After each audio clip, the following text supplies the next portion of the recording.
اور اپنے بیان سے ہمارے دلوں کو مستفید فرمائے. میں مشتاق سے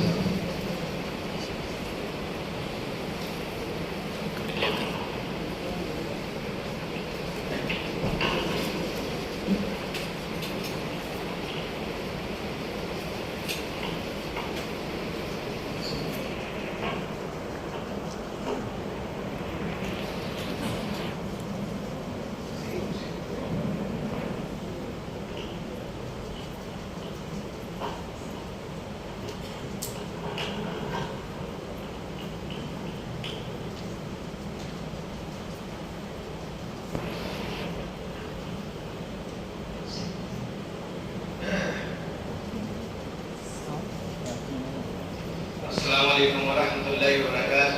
وعلیکم السلام. آپ سب کو بہت بہت مبارک ہو. آج اللہ نے آپ کی مسجد میں قرآن حکیم کو سننے کا اور پڑھنے کے اللہ نے توفیق عطا فرمایا. یہ بہت بڑی اللہ کی نعمت ہے میرے پیارے. ہم کھلاڑی جیسے مفتی صاحب نے کہا کہ زندگیاں بدلی کھلاڑیوں کی، شوبز کے لوگوں کی زندگی بدل رہی ہے. کافی لوگ جو گورے ہیں جن کے ساتھ ہم اٹھتے بیٹھتے ہیں وہ اللہ کا شکر ہے دین کی طرف ان کی اللہ توجہ کر رہا ہے. بلکہ ایک ساؤتھ افریقہ کا فاسٹ بولر ہے برینٹ پالر، اس کا نام اس نے نام رکھا ہے، اس کا نام خالد ہے یا ولید، اس کا نام اس نے ولید رکھا ہے. مسلمان ہو گیا. اس کا قصہ بتاؤں گا، ایک دو قصے بتاتے ہیں آپ سے شیئر کرتے ہیں. جیسے میں نے کہا نا قرآن آپ لوگوں نے ختم کیا، بہت بہت مبارک ہو صاحب، آپ کو بہت بہت مبارک ہو. یہ اللہ کی بڑی نعمت ہے. وہ حدیث ہے جس کا مفہوم ہے قرآن جو ہے وہ دنیا میں ایک نور ہے اور آخرت میں ذخیرہ. بجلی اندھیرا چلے ہو جائے نا، اندھیرا بتیاں بند کر کے دیکھنا، اندھیرا ہو جائے نا تو اندھیرے میں جو چھوٹی سی روشنی ہوتی ہے وہ سب کے لیے رہنمائی کا باعث بنتی ہے. سب سے بڑی رہنمائی کا باعث بنتی ہے چھوٹی سی روشنی. اور قرآن نور ہے. اللہ کے نبی نے فرمایا قرآن دنیا میں یہ نور ہے کہ جب ہر طرف سے اندھیرے آ جائیں گے، ہر طرف سے بندہ ادھر سے ادھر مایوس ہو جائے گا، جب وہ گھبرائے گا، جب وہ پریشان ہوگا، جب تکلیفوں میں آئے گا، اگر اللہ کے کلام کو سمجھے گا، پڑھے گا سمجھے گا اور اس کی تلاوت کرے گا، اس پہ عمل کرے گا، تو وہ اندھیروں کے اندر سے اللہ اس کو روشنیاں دے گا، خود کو روشنی دے گا. وہ لوگوں کی روشنی کا بھی باعث بنے گا، وہ لوگوں کے راستے کا بھی باعث بنے گا.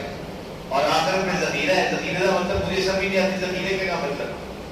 میرے اکاؤنٹ میں اگر 5 لاکھ روپیہ گئے، 2 لاکھ روپیہ گئے تو مجھے فکر نہیں ہے. میں پتا کہ کہوں یار کوئی گل نہیں، میرے کو پیسے ہیں نا، بینک میں پیسے ہیں. جو دنیا میں قرآن کو پڑھتا ہوا چلا گیا اس نے اپنے اکاؤنٹ میں پیسے ڈال دیے، اس کا ذخیرہ بڑھتا جا رہا ہے، بڑھتا جا رہا ہے، بڑھتا جا رہا ہے. اور جب وہ قرآن کو پڑھتے پڑھتے اس دنیا سے رخصت ہوگا تو قبر میں اس کو لٹایا جائے گا. جب وہ سورت جو یہ سورت پڑھے گا، سورہ یاسین پڑھے گا، دنیا میں اس کی حاجتیں پوری ہوگی.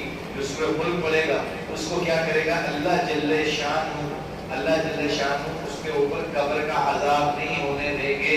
وہ قبر میں جا کے یہ سورت اللہ سے سفارش کرے گی اور اللہ اس سورت کی سفارش کو قبول کریں گے.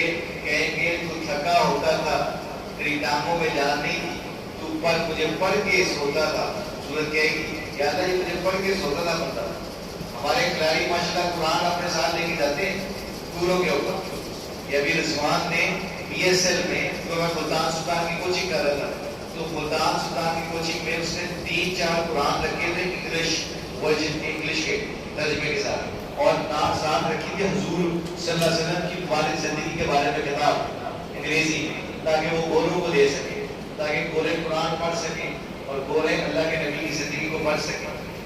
تو جب یہ صورت اللہ سے جھگڑا کرے گی، سفارش کرے گی، اللہ اس کی سفارش کو قبول کریں گے اور قبول کر کے پتہ کیا ہے کہ کیا تیری سفارش قبول کی، میں نے اس بندے کی مغفرت کی، اس کے اوپر سے قبر کا عذاب ہٹا دیا. یہ ہے قرآن. دنیا میں یہ نور ہے، آخرت میں ذخیرہ. میرے پیارو ہم کھلاڑی ہیں نا، انضمام وقار یونیورسٹی اسٹاک میں ہم سارے ایک ہی علاقے سے تعلق ہے، ملتان سے ہمارا تعلق ہے. ہم انڈر 14 سے اکٹھی کرکٹ کھیل رہے. کچھ پلیئر ہمارے ساتھ ایسے تھے جن کو ہم بڑی حشر بڑی نگاہوں سے دیکھا کرتے تھے. ایڈے چنگے پلیئر جیسے ہم سوچتے تھے یار ہم ہم ان جیسے کریکٹر بن جائیں گے، ایسے پلیئر بن جائیں گے. یہ تو بہت ٹیلنٹڈ ہے، وہ بن نہیں سکتے. ایک تو ہمارا یقین، جتنے بھی ہم مسلمان ہیں ہمارا یقین ہے اللہ سے ہوتا ہے، اللہ کے غیر سے کچھ نہیں ہوتا. اللہ کو پتہ ہے وہ فقیر سے بادشاہ اور بادشاہ سے فقیر بنا لے، یہ اس کی کرم نوازی ہے، ہمیں نہیں پتا. پر دنیا کے اسباب کے اوپر if I look back، میں اگر پیچھے مڑ کے دیکھوں تو مجھے یہ سمجھ آتی ہے بھلا وہ کیوں نہیں کھیل سکے. یقین تو کہ اللہ کو پتہ ہے، یہ ہمارا یقین ہے. دوسری دنیا کے اسباب سے بات کرنا، پتہ ہے وہ کیوں نہیں کھیل سکے میرے خیال.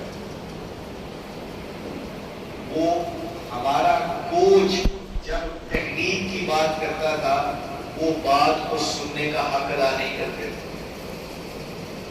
آپ کو پتہ ہے آج مسجدوں میں جب کیمرے اٹھ جائیں گے، اللہ کی بات ہوگی، نبی کی بات ہوگی، تو سانوں کی پتہ اسی کی نہیں گل سنتے دیکھی دی نہیں اللہ ماشاءاللہ. اسی نے فوٹو بنا رہے، کیمرے بنا رہے، اسی نے اتنے گل سننی نہیں آئے. کیوں؟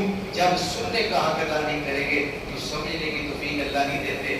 جو لوگ بات کو سننے کا حق ادا کرتے ہیں اللہ ان کو سمجھنے کی توفیق ادا کریں گے. اور اللہ قرآن میں ہدایت یافتہ لوگوں کے بارے میں کہتا ہے یا ایھا الذین آمنوا، اے ایمان والو تمہیں ہدایت یافتہ لوگوں کے بارے میں بتاؤں.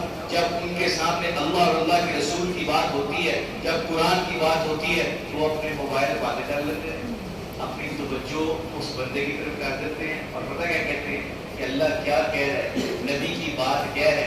با ادب با مراد، بے ادب بے مراد. جو آدمی ادب سے سنے گا اور سننے کا حق ادا کرے گا، کیونکہ ہمارے نبی پہ جب قرآن اتارا گیا اس سے پہلے اللہ نے قرآن میں کیا کہا، اگر یہ قرآن ہم پہاڑوں کے اوپر اتارتے